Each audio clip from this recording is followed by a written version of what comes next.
Hi guys, my name is Victor, welcome to my DIY Time channel. In this video I'm going to show you how to fix broken cigarette lighter adapter or power outlet in your car. The most common reason for this problem is a short circuit.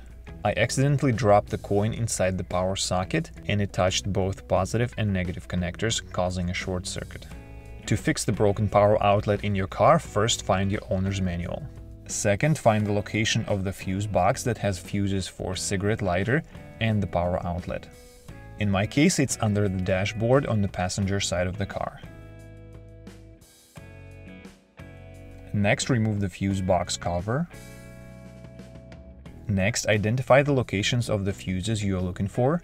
You can find that information on the fuse box cover or in your owner's manual.